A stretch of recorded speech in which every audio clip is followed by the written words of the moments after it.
இன்றே டவுன்லோட் செய்து உங்கள் ஃபேவரட் ஷோக்களை என்ஜாய் பண்ணுங்க. எந்த மாதிரி வீடு கட்டலாம்னு இருக்க? அது வந்து ரேவதி, அது ஒரு பெரிய வீடுமா, ரொம்ப பெரிய வீடு.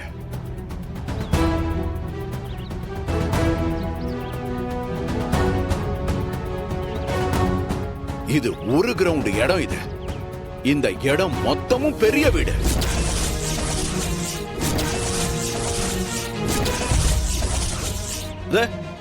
இங்கதான் கார் பார்க்கிங். அப்புறம் இங்க 4 கார் நிறுத்தலாம், அந்த அளவுக்கு பெரிய கார் பார்க்கிங். அப்புறம் இந்த இடத்துல ஒரு ஹால்.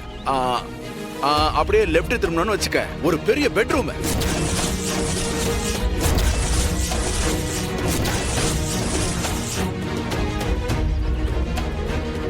உள்ளேயே ஒரு அட்டாச் பாத்ரூம். அந்த பக்கம் ஒரு பெரிய பூஜை ரூம். இந்த வாடகை வீட்ல எல்லாம் இருக்கும்ல, அதை விட பெரிய பூஜை ரூமா இருக்கணும். அப்புறம் கிச்சன் 200 ஸ்கொயர் ஃபீட்ல பிரம்மாண்டமா ஒரு கிச்சனை கட்டுறோம். இன்னொரு விஷயம், இப்போ இந்த வழியா வந்தோம்னு வச்சுக்கேன், அதுக்கப்புறம் இங்க முதல் மாடி.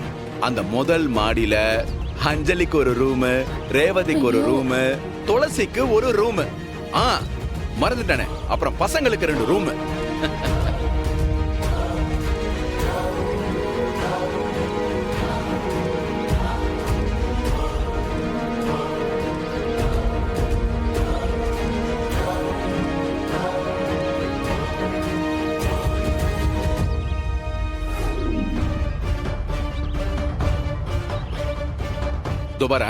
இது எல்லாம் ஃபுட்டா வுட் தான். எல்லாம் ஒரிஜினலா பர்மா தேக்குல தான் பண்ணணும். சோஃபால ஆரம்பிச்சு டீப்பால ஆரம்பிச்சு எல்லாமே பிரீமியமா தான் இருக்கணும். யோ பெருசே, என்னமோ நீ ஏதோ அந்த வீடு கட்டுறதுக்கு பிளான் போட்ட மாதிரி அக்கா பாட்டா பிரிச்சு சொல்லுங்கிற. அங்கிள், சத்யா சொல்றது கரெக்ட் தான்.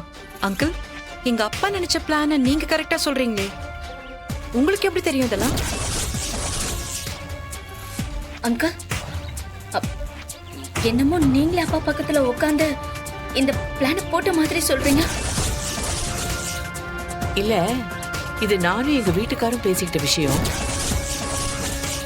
இதுல சில விஷயங்கள் என் பசங்களுக்கே தெரியாது.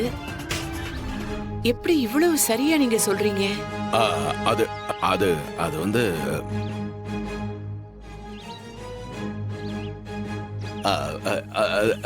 இல்லம்மா, இது சிவராமா ஏற்கனவே என்கிட்ட சொல்லி இருக்கான். அப்பெல்லாம் நாங்க வேலை பார்க்கும்போது அவன் எப்ப பார்த்தாலும் இந்த வீட்டை பத்தியே தான் பேசிக்கிட்டு இருப்பான்.